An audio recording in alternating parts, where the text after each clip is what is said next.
CNN Indonesia Breaking News. Dan kita kembali di Breaking News sidang kasus suap reklamasi. Kita langsung bergabung ke gedung Tipikor untuk mengikuti sidang selanjutnya. Baru bayar. Makanya di dalam meminta kontribusi awal ada tidak eksekutif meminta BUMD membangun dusun. Tidak. Karena yang minta BUMD membangun jalan inspeksi. Tidak. Yang kami todong ini, yang kasih todong yang kami todong terus kasar terus. Karena kami anggap itu bukan kami. Justru BUMD tidak pernah diminta itu loh Pak. Sampai kemudian sudah berhasil timbul, dia sudah bisa jualan, kan jualan biasa Pak. Bapak punya modal 5 perak, Bapak jual 15, ada untung 10 ya 3 dipakai pelan-pelan bangun infrastruktur, nggak bisa uang. Itu saya katakan direksi BUMD juga main mata kalau saya tuduh mereka. Main dengan oknum DPRD kalau begitu Pak. Baik, apakah kemudian artinya kemudian ada imbas nantinya, seandainya pun ada imbas kepada bukan terkait dengan tadi? Tidak mungkin ada imbas Pak. Karena ini kan dari hasil keuntungan penjualan, bukan penjualan properti Pak, penjualan tanah. Bapak kerjasama dengan yang pemilik tanah di kampung manapun, kalau tanahnya mau dimatangkan, model Ancol, udah matang dijual, bagi 73 kan tidak merugikan dia sebetulnya. Justru saya bilang, BUMD mana yang ngomong? Kalau yang ngomong seperti itu, tapi yang pasti BUMD pemegang reklamasi direktur semua sudah saya jawab, boleh dipecat semua. Baik, saya lanjutkan. Terkait dengan kemudian masih mengenai pembahasan raperda ya. Secara teknis tadi kami belum bertanya tentang kapan eksekutif kemudian menyerahkan rancangan peraturan daerah itu kepada legislatif. Saya bicara tentang saya lupa. Raperda RTR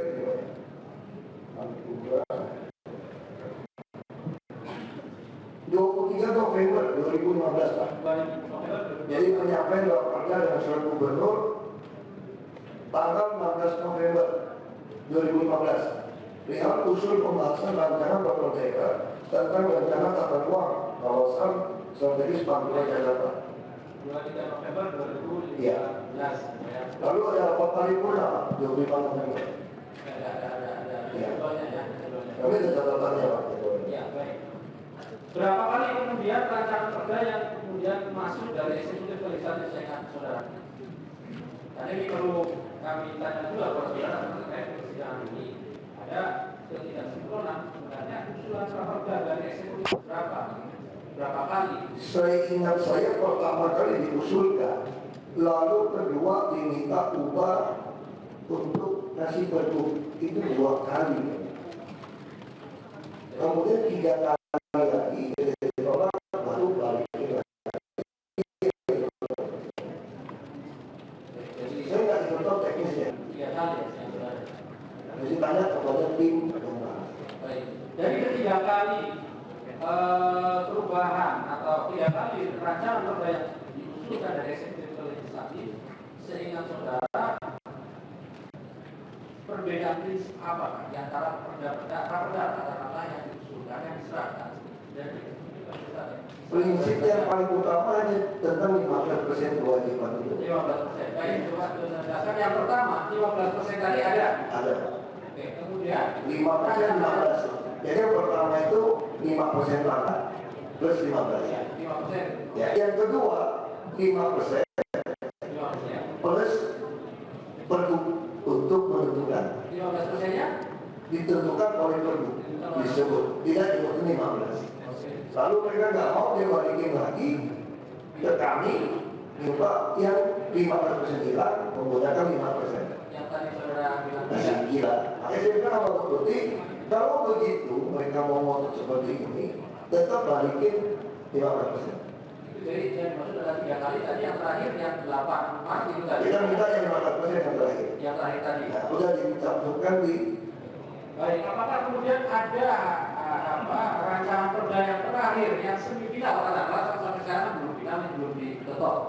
Yang saudara ketahui kemudian yang 15% ini apakah masih ada? Saya dengar kemarin waktu saya di BAP, dikasih lihat di KPK, dan data yang mengikuti hasil simpanan dari KPK dibalik dengan yang kami dokumennya beda. Ya, oke. Jadi yang terakhir itu dokumen berbeda. Makanya saya katakan saya tidak mau paripurna sebelum tiap lembar saya tanda tangan. Saya taruh. Bakalan juga. Nah saya juga tidak menutup, saya juga suzon. Kalau mungkin yang terakhir itu saya tidak merancang atau memeriksa semua dokumen yang mau diparipurnakan, bisa saja ditukar beda. Karena kami sudah pengalaman dengan oknum DPRD menukar anggaran. Anggaran beli tidak ada UPS, dia beli UPS sudah pernah pengalaman. Makanya saya juga curiga, saya takut nanti draft perdanya itu yang diketok, yang kami usul sama dikeluarkan dia berbeda. Makanya saya bilang saya mau tiap lembar, katakan baca dulu, baca lagi paripurna. Nah saya tidak tahu apa ada hubungan dengan pembatalan terakhir itu. Baik, apakah yang saudara maksud adalah ketika diperiksa oleh penyidik KPK adalah dokumen yang ini? Iya, tapi yang pasti kalau dari Bapeda kami Pak. Ini yang kemudian saudara tidak tahu, tidak pernah atau tidak pernah menyerahkan. Saya kan tidak pernah membaca semua Pak. Ya, baik. Baik, terkait dengan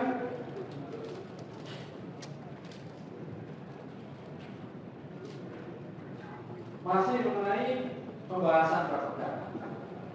Tadi saudara menerangkan bahwa jauh-jauh hari sebelum kemudian ada rancangan peraturan daerah ini ada pertemuan saudara dengan beberapa pengembang. Apakah yang dimaksud adalah paguyuban pengembang? Ya, mereka menamakan paguyuban, tidak ada suratnya. Jadi semua pengusaha yang reklamasi termasuk BUMD kami kumpulkan, saya menanyakan mau kasih berapa kontribusi tambahan. Ketemunya di Sport Club Pantai Mutiara, punyanya pengembang Intiland. Intiland karena itu pengembang pura. Apakah yang dimaksud adalah tadi pertemuan yang 18 Maret 2014 ya Pak? Oh belum. Sebelum itu. Nah. Baik. Demikian bisa sudah terangkan. Kemudian ada dokumen 18 Maret. Ada. 2014. Iya. Itu apa perbedaannya? Pertemuan yang kemudian yang pertama tadi yang sudah sebutkan, yang tadi sudah menerangkan pertemuannya di mana? Pantai Mutiara. Pantai Mutiara. Kemudian ada juga pertemuan 18 Maret Di kantor Wakub ya. di kantor Wakub ya, saudara sebagai Wakub. Nah. Makanya di sini yang datang itu bisa, yang MKI tidak mau datang. Yang perjanjian tahun 47 nggak mau datang. Dia katanya nggak mau masuk grup ini. Jadi yang datang itu Pak Arisman. Pak Arisman juga mewakili Jakpro. Ternyata sebelum kami masuk, Pulau Jakpro itu ada kerjasama dengan Agung Podomoro. Nah, ada Pak David Halim, ini orang Indonesia. Ada Hardi Halim, ini Jalan Diri Kartika Paksi. Ada diikuti Gubernur, Hukum, Pak Beni, Pak Vera, Bu Vera, teman-teman. Nah, di situ kita sebutkan ada kewajiban tambahan dalam membantu menyelesaikan banjir di kawasan utara Jakarta. Seperti apa? Pompa dan rumah pompa, penurunan sungai, peninggian tanggul kali pantai, juga pembangunan jalan inspeksi, serta membangun rumah susun beserta perlengkapannya dengan rincian terlampir. Tanda tangan. Ada pembahasan itu ya? Iya. Baik, dari para pembangkit pada saat itu, saya kan di pertemuan yang pertama sudah keberatan. Untuk yang pertemuan 18 Maret 2014 ini setahu saudara? Tidak ada yang keberatan. Tidak ada yang keberatan. Kita perlu rumus. Saya katakan kalau 1 juta, 2 juta, saya bisa masalah. Nanti saya akan ditanya dari orang, Kenapa Anda setuju 1 juta? Kalau 2 juta, kenapa tidak setuju 3 juta? Makanya di situ saya katakan, di situ diatur di belakangnya nilainya kita harus sebut aja. Perhitungan terhadap besaran nilai pekerjaan pembangunan menggunakan appraiser. Jadi saya juga tidak mau nanti di masalah mau 7. Jumlahnya melebihi dari nilai formulasi. Nah ini besarnya akan dibuat sesuai formulasi yang ditetapkan kemudian dengan keputusan peraturan gubernur. Makanya saya minta formulasi. Itu di perjanjian itu angka nomor 4, hasil pembahasan nomor 4. Di situ disebutkan akan diperhitungkan besarnya sesuai formulasi. Di sini saya cantumkan, dia setuju. Itu formulasi gimana? Kita tulis lagi di pasal apa di nomor 6. Sambil menunggu perpanjangan izin prinsip, mereka akan memulai pelaksanaan pembangunan. Nah, yang ketujuh, pengembang yang menjalankan kewajiban tambahan jumlahnya melebihi misalnya dari batas nilai formula yang ditetapkan. Selisih dapat diperhitungkan dengan kewajiban proyek lain. Mereka waktu itu tanya, kalau kami minta dibayar dulu. Kalau bayarnya kelebihan bagaimana? Orang tua kami banyak kok.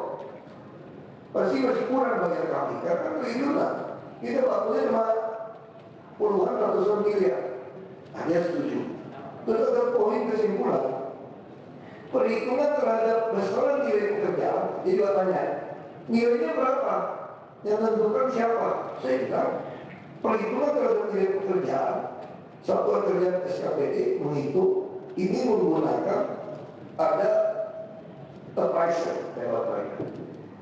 Jadi saya tidak mau dia hitung datang bilang ini bangunan kami 100 miliar nanti dulu. Kami mau menghitung dari BPKB menggunakan MAPI. Jadi kalau dia 60, ya kamu cuma hitung 60. Dia jelas sepakat. Di perjanjian semua sepakat. Malah langsung kami diserah terimakan rusun waktu Pluit dan Bogor untuk melakukan normalisasi waktu Pluit. Baik. Tadi sudah katakan bahwa di awal Sidang kasus suap reklamasi yang menghadirkan Gubernur DKI Jakarta sebagai saksi masih akan kami hadirkan sesaat lagi.